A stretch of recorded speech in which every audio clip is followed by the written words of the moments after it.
Why some foods make you sick and you don't even know they're doing it.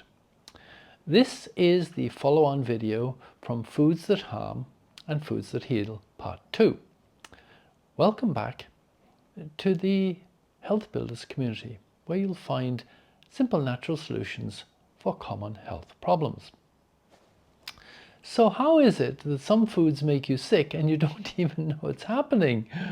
Well, part of it is to do with the fact that you're reacting from a food sensitivity point of view, which we've already explained in the last two videos.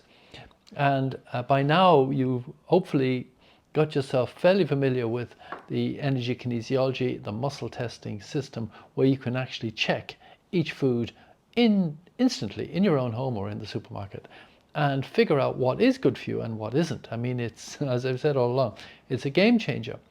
But there are some foods that are causing you harm, and I'll explain why, because this is a large part of the sugar story, and it's very intriguing, and it's a lot got to do with why so many people are having problems with obesity, and there's an epidemic of diabetes and all the other stuff that's going along. You remember I said that when you eat a food, it has to break down into smaller pieces. So a piece of wholemeal bread might have 100,000 glucose molecules stuck together, and it breaks down little by little into thousands and hundreds and tens and then individual molecules. A piece of white bread might have 1,000 and it breaks down into hundreds and tens and one. So it's not so complex. But at the end of the day, everything ends up breaking down into glucose. And glucose is the energy molecule in your body. Now, I know proteins break down into different components, amino acids and stuff like that, and that's fine. But even if a protein isn't used as an amino acid, it'll eventually end up being used as energy and go down into glucose. So glucose is the big thing in your body. Glucose and sugar are often talked about in the same phrase. So sugar is a mixture of two molecules. Glucose is a single molecule. So if you take sugar, as I call it, pure, white and deadly, it takes virtually nothing to take sugar down into glucose in single molecules, because it's only got two in it. Break it in half and you have glucose. So the body is really sensitive to sugar, as in glucose. It has to be, because its life depends on it. There is a narrow band of the amount of sugar or glucose in the blood. If it goes too high, you're in bother. If it goes too low, you're in bother. So the body is constantly monitoring your sugar, your glucose levels, and it needs to keep them in a narrow band. So here's how it works.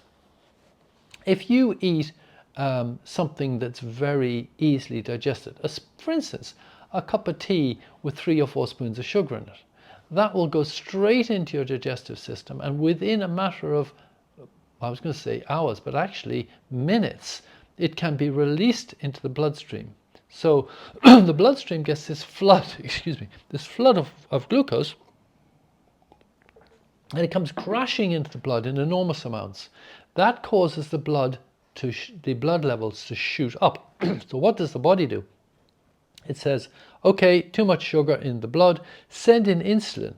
So insulin goes in and takes the blood sugar down to safe levels. That's when the insulin is produced in your body, in your pancreas, in a little part of your pancreas called the islets of Langerhans. Their job is to produce insulin. So what happens if there's too much insulin and the blood sugar goes down too low? If it overshoots the runway, so to speak, now the body will say to the liver, produce glucose from glucagon, so the liver ramps it back up again. So you have this constant balance between insulin taking the blood sugar down and the liver bringing the blood sugar up. And if that didn't work, well, you'd be dead, because if it goes too high, you're in a coma. Goes too low, you're in a coma. So it's a very significant thing. So what's happening when you eat processed foods? Highly processed foods have several negative things going on. One is they have a lot of toxins in them. They've got preservatives, they've got additives, and other not good things. They've got things called trans fats, which I'll talk to you about in a minute. They've got stuff going on in there that is really not in your best interest. But they've also got a lot of very refined carbohydrate. So do you remember I said that the whole wheat grain is this beautiful whole grain with lots of fiber and vitamins and minerals and trace elements, and all coated in the husk, and then you've got the starch in there as well. Now the reason the starch is there in the grain is to feed the little shoots as the grain grows. But for us, we're using that starch as a source of energy or glucose in our bodies. So if you take the whole grain, it takes a while to break it all down, and it's a slow releasing product. But if you break it up into white flour, and it's now much smaller chunks, and it breaks down much more quickly, it's a fast releasing. And that's a problem, because the fast releasing glucose spikes the blood sugar, right? So when you eat a bun or a cake or something that's got a lot of sweetness and sugar in it, it's spiking your blood sugar the whole time. And you may say, well, what's the problem with that? Well, the problem with that is that the body was never designed to function this way.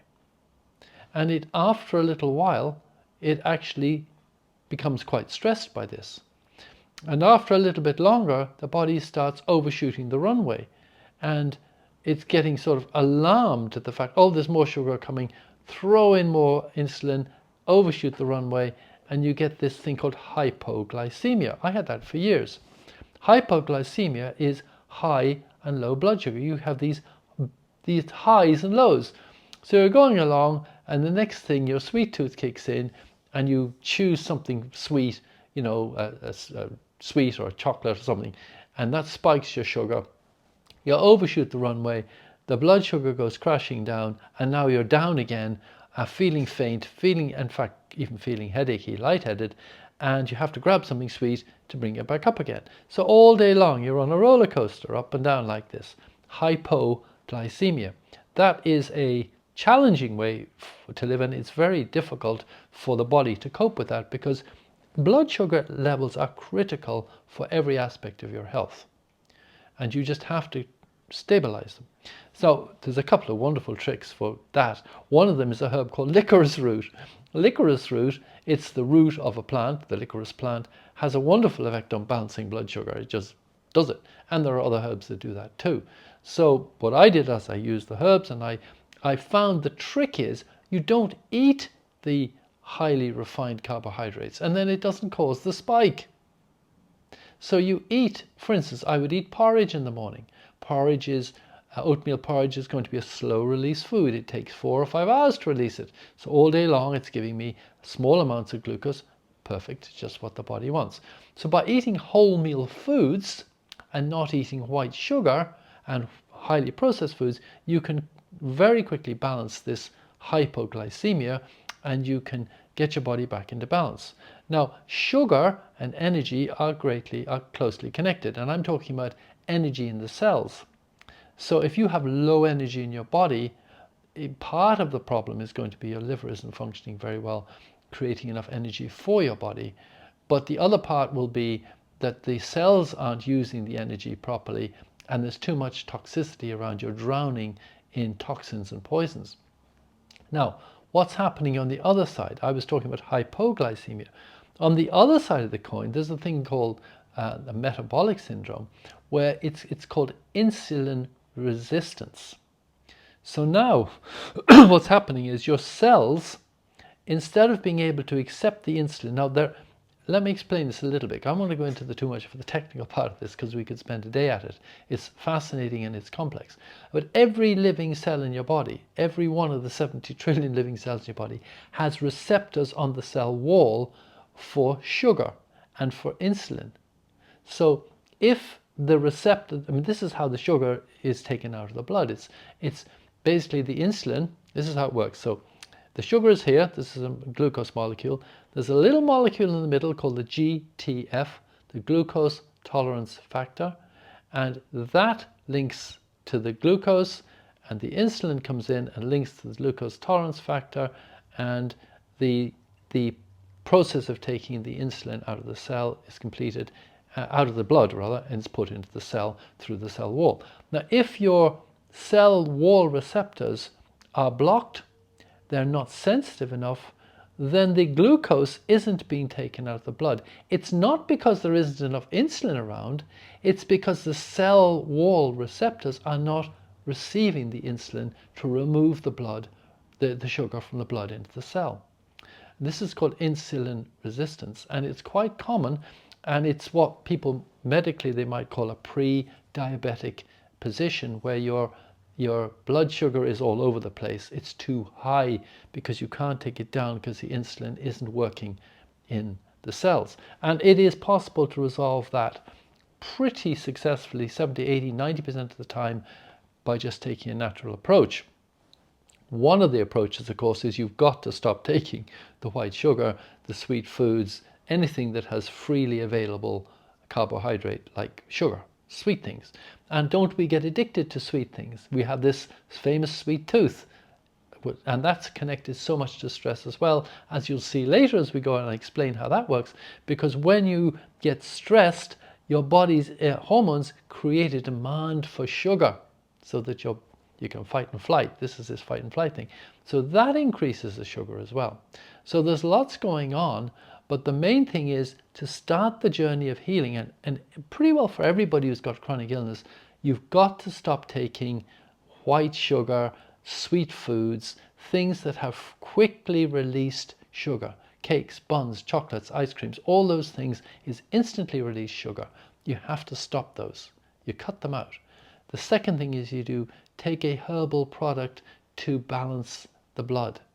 And licorice root is one. There are quite a few which you can test. If you go into a health food store, you will find 3 or 4 in there, blood sugar managers and all sorts of things. And if you just check with your indicator muscle, it'll tell you which one you need. You take that, this is using energy kinesiology to figure out the supplement you need. When you take that and you stop using the sugar and you start using whole meal foods such as plant-based foods, most of which, all of which nearly, are producing slow release sugar. All the seeds are slow release sugar. All the vegetables are. The only ones that might be slightly faster are the fruits. But the fruits produce fruit sugar, fructose. And fruit sugar goes down a different pathway to glucose. So you can have fruit sugar without spiking your glucose. And that's why diabetic people can often use fruits or fruit sugar but they can't use the ordinary sugar. Now, what happens in the case of what I've just mentioned to you is what they call type 2 diabetics or type 2 diabetes. So your sugar levels are too high, your insulin isn't working properly, and you're heading towards becoming a type 1 diabetic where basically you don't have any insulin. So in type 2 diabetics, there's an imbalance in the way the insulin is being used, and eventually the cells that produce it, the islets of Langerhans, will get worn out, burned out, and they may stop producing it altogether because they're trying to produce too much. In type 1 diabetics, the cells that are producing insulin stop functioning completely. That's a game changer, obviously, because if you don't have insulin, you're going to die. And so type 1 diabetics will often have to inject insulin to keep their blood sugar right. Thankfully, nowadays there are monitors you can get, which literally you put a sugar monitor on your arm and you can read it off your phone. You can watch your blood sugar levels all day long. It's fabulous. It makes a huge difference if you have that condition. But type 1 diabetes is considered, well, part of the thinking on it is that it's an autoimmune response, that the body has, for some reason, attacked its own cells and killed the islets of Langerhans. Perhaps there's another possibility too, that they've simply gone to sleep and that they could be woken up as well. So I wouldn't rule out the fact that type 1 diabetes can't be fixed, but for a lot of people, it's a difficult challenge, and it's for the rest of their life. I don't think it has to be that way. I think there are things you can do to change that in some cases.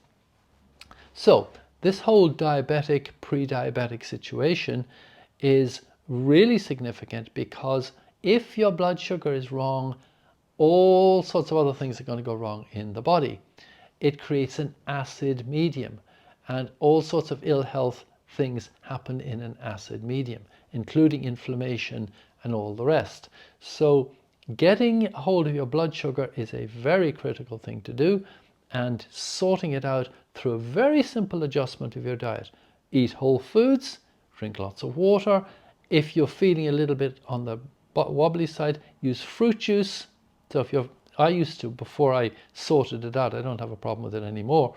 I used to take a glass of apple juice when I felt my blood sugar going down, and that fixed it within a matter of a couple of minutes.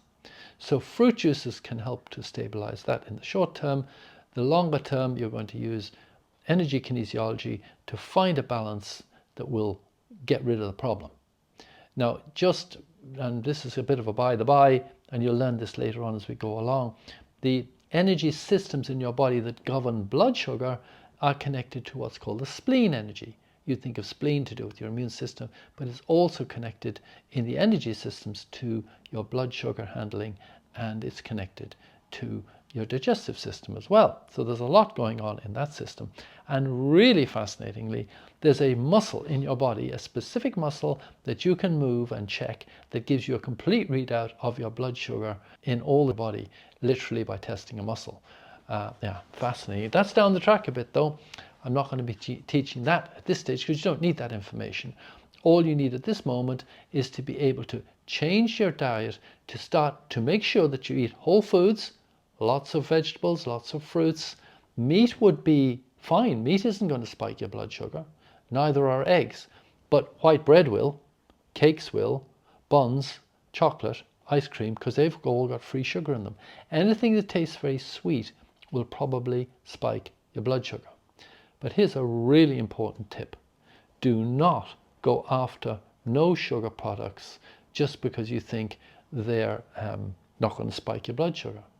No sugar products, or sugar-free products as they're marketing now, are full of extremely toxic chemicals that are known to be cytotoxic and neurotoxic, and yet for some crazy reason they're allowing them to use them as artificial sweeteners in these foods, and they are very dangerous.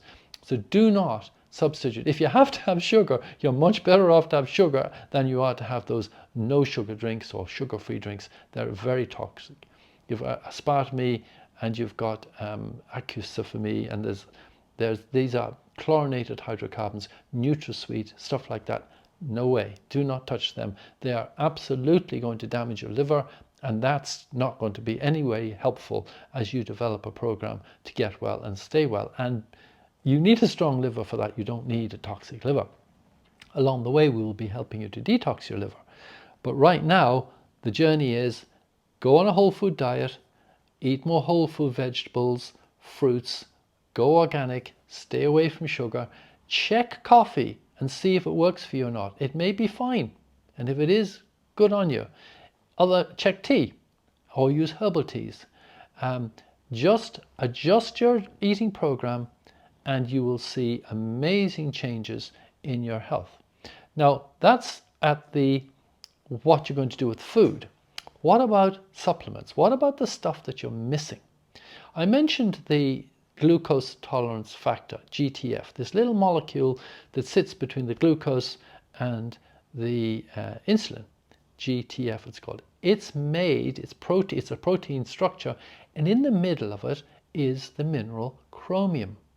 So guess what? If you're short of chromium, you can't make the GTF. And if you can't make the GTF, your insulin can't talk to your glucose. So here's one place, and particularly if you have a sweet tooth and you're really struggling with that, the first thing I would think about is look at a chromium supplement. They call them GTF. They're called the glucose tolerance factor, and you'll get supplements in the health food stores called GTF. So that's one possibility. Definitely check it out. Licorice root will also contain those components, and will many of the other herbs, so you'll get it one way or the other. But it's interesting that there's one mineral that's very, very important just for controlling your blood sugar. And if you don't have enough chromium, you cannot control your blood sugar. And in some cases, that's the only issue for getting on top of this whole blood sugar imbalance. Get the chromium right, everything clicks in, body sorts it out. Of course, you're still going to have to stop using the sugar, but it can sometimes be little things that are big things. So there's one supplement that you could look at, GTF. I would definitely be looking at taking vitamin C every day, and I would be using a timed released version of vitamin C if I could get one, or prolonged release, because vitamin C is a water soluble vitamin. You can drink it. You can often get these effervescent ones in a little tube, pop them in water, they fizz up, but it's an effervescent vitamin C, so it's soluble, and within a few hours of taking it, it's gone. You've peed out what you didn't need, you get 2 or 3 hours out of it, and then you don't have any more vitamin C in your blood unless you take some more. If you take a prolonged released one, it's one tablet, it releases vitamin C slowly all day long for about 8 hours. It's not that it's any more expensive, it's just a better way of doing it. So prolonged release vitamin C, take at least 1 or 2 a day. Again, you can check with your muscle testing, how many do I need, or do I need it at all? Vitamin D is the other one. Now I have a whole thing about vitamin D. I've done a whole video series on that, so I'm not going to go into it here. Sufficient to say that vitamin D is a critical nutrient, and most people in the Northern Hemisphere are deficient, and the amount you need to take is about 4,000 units. And in the average health food shop, they're offering you 400 units. So that's not going to be much good to you. So I'll put a link in the description below where you can get 4,000 units in a capsule, or maybe 2,000 with 2 capsules, from a company called iHerb that has a massive range of stuff, and they're quick and efficient, and it's the best way to get it. If you can't get it locally, just get it from them. But 4,000 units of vitamin D a day is a game changer. If you're low on vitamin D, and I mean seriously low, I'm not talking about doing blood tests to figure this out, just take the supplement. It can change everything. And like I say, if you want to know more about that, you can visit my the talk or the description of vitamin D, which I've done in a separate module. Right, so we've got vitamin C and vitamin D. Now, what about the multi-nutrient things? You know, there are so many things. Herbs have nutritional factors that they have the vitamins, the minerals, the trace elements, but they also have components of phytonutrients that can actually switch on cells and change things. So I would say to you, look for a multi-nutrient product. The best ones are the liquidy ones that are already, pre-digested, organic if possible. There's a wonderful product, a range of products by a company called Floridix. I don't know if you have them around where you are, but they're very good. You can pop into the health food shop. They have a range of different products. Just muscle test to see if any one of them works for you. If it does, you're covered, because they basically cover pretty well everything. Other than that, you're becoming a little bit more specific for the things you need. Depending on your age, depending on your condition, depending on what's going on, you could look up and see what sort of supplements are useful for the condition I have. Get a list of them on the internet if you want to, and slip into the health food store and then go through the list and check out which ones actually you need, as in the products on the shelf. So you can literally look at the shelf, scan the shelf. Again, this is all in the training. That's in the 3rd section of the training later on, which you'll get to. But right now, what I need you to do is to be able to get yourself on the road, to develop your own healing program and to get well and stay well. What I need you to do is to take the first module of the muscle monitoring course on energy kinesiology. The link is below, and get proficient with that. It's really, really important. You'll get a link into the community as well when you join there, and I'm online usually once a week, where you can talk to me if you're having any particular issues on a one-to-one. So basically, that's the journey. We've covered the things that you haven't got because you maybe didn't eat them in the food. We've covered the fact that you need to adjust your eating program to use whole foods. Don't do anything very dramatic here, but switch from white bread to wholemeal bread. Switch to organic wherever you can. Use lots more vegetables and fruits. Be careful with the meat and the chicken especially, and watch out for the dairy. Just test them, check them. If you find there's an issue with any of them and you cut them out, give yourself 5 to 10 days and notice the difference. It often is really dramatic. So in the next section, we'll be starting to look at more of the mental emotional side of things and how you can interact there in order to make huge differences when it comes to your health.